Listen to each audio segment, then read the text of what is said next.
There are so many ways that you can water your garden these days. For my garden, I planned in 2 more permanent watering systems.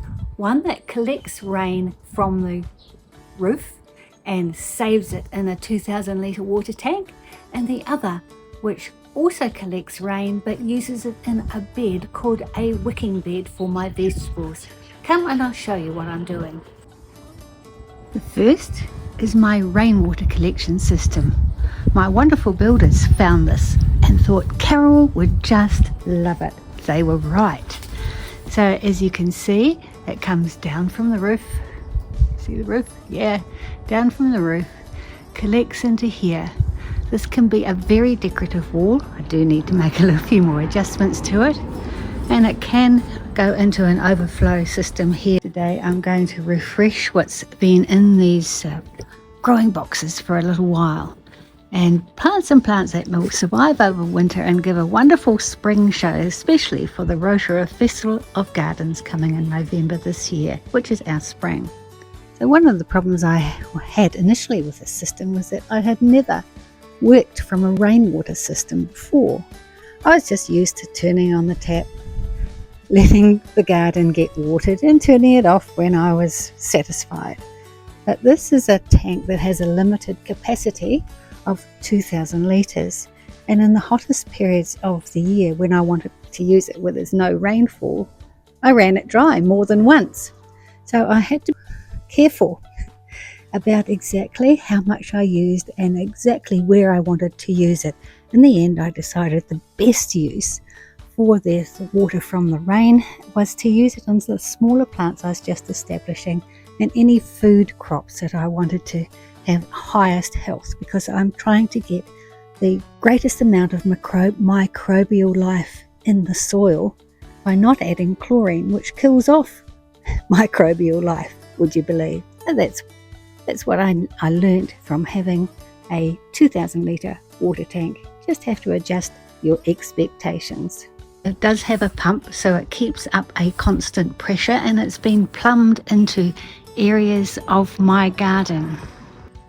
So this is one of the several taps that I've got, just especially for watering my garden, made rather decorative by my wonderful builders, who decided that I needed something a little prettier than just an ordinary tap. Thanks, James and crew.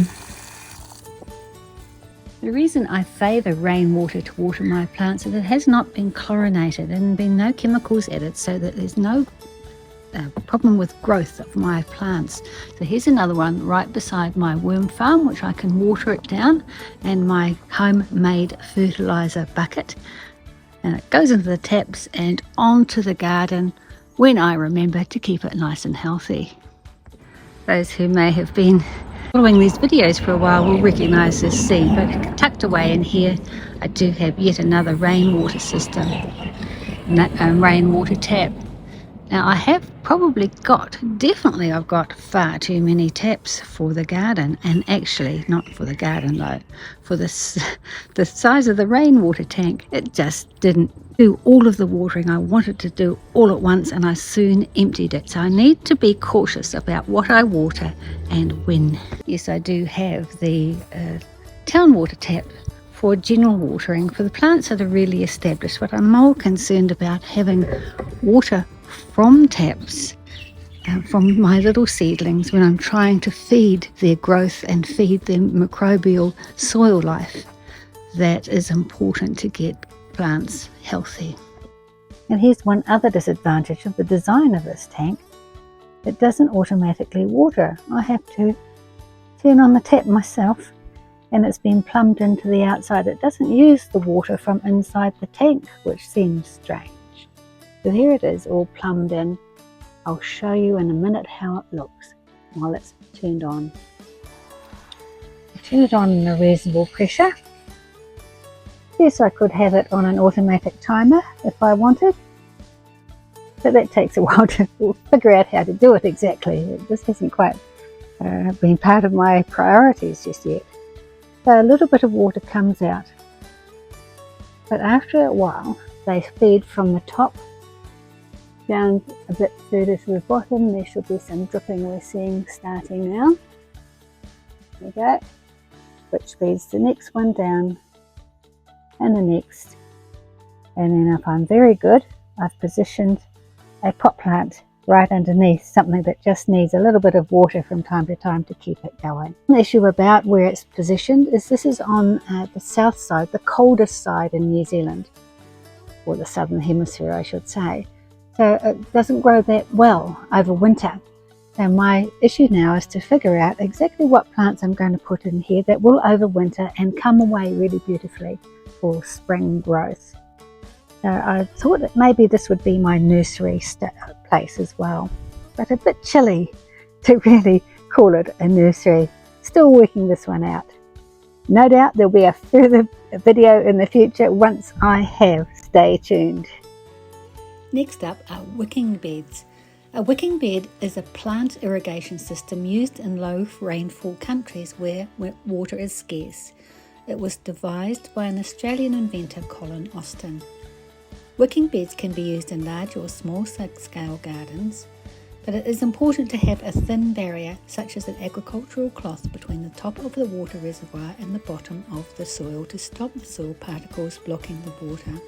Watch as I show you the pros and cons. An outlet here for extra overflow of water, or you can stand them up straight to make sure that your water level stays high enough. These times I'm making sure that we're I've had a lot of rain, so this is about the level here. So whenever I need to fill up the water tank below the beds, I have this connection here to a hose. Any garden hose will do that. So it means I can fill it up in here, and then if there's too much water in the bed, I can regulate that by using these movable, repositionable outlet hoses. Now, one problem that I have, several problems, I'm still getting used to the system, is that the garden level of the soil has dropped a lot since we put it in. I'm going to have to top it up on a regular basis, which is normal for raised beds, but I do have to remember that that brings the roots closer to the water. And when you're getting too much water in the roots, they are not happy and don't grow as vigorously because they are starved of the oxygen they need. They are drowning plants. So it takes a little while to get used to. In fact, I'm having greater success at the moment with shallow rooted plants, such as all of these lettuces and spinach that I have here. And it takes a little while to get going in the current climate that we have, which is not a lot of sun and one heck of a lot of rain. But I'm enjoying my salads every day out of this bed. It's wonderful. So working with these raised beds is a learning curve for me because I haven't been used to having a automatically watered from the bottom wicking bed. And when I was planning my garden, I had planned with the idea that we were in the middle of climate change. Yes, we are. Which meant to me longer, hotter days. I wasn't expecting longer, rainier, warmer days with not much sun. So with these particular beds, I have had to struggle with the concept of there being too much rain and constantly making sure that the plants weren't getting too bogged down in the water that's lying just below their roots. But once I've got that in my head and I can understand that I need to check the water level inside the bed from time to time and I have it under control, it's much easier and I'm seeing much better results now than I did partway through the summer growing season where I was not sure why my plants weren't thriving. Just took a little bit of digging down and finding that the water was too high. Easy to sort out, but a little puzzle for me. But don't let that deter you. If you're living in somewhere really hot with very little rain, this is an ideal situation. And in fact, these were very popular in Australia, where there's far less rain and much hotter sun than we get in New Zealand on a regular basis. So adapting each idea to your garden situation is always a challenge for a gardener. And this is one that I recommend that you do if you're often finding that you are wanting to go away, your holiday is spent worrying about will your garden plants be wilting, and your vegetable patch in particular is a very good idea to use these, because you can go away for a couple of weeks and know that they're still getting the water that they need to their root system. Worthwhile. Check out wicking beds. I'll put links in the description. We've talked about 2 ways of permanently watering your garden.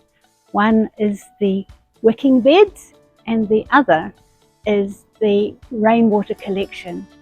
You need to try these out in your own new garden, and everything takes a little while to get used to how best to use them. But really worthwhile if you're starting from scratch and thinking of ways that you can conserve water.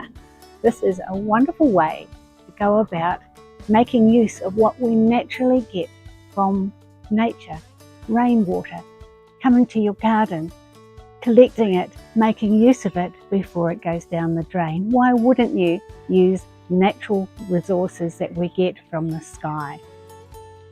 I'll see you in the next video where we talk about more garden tips.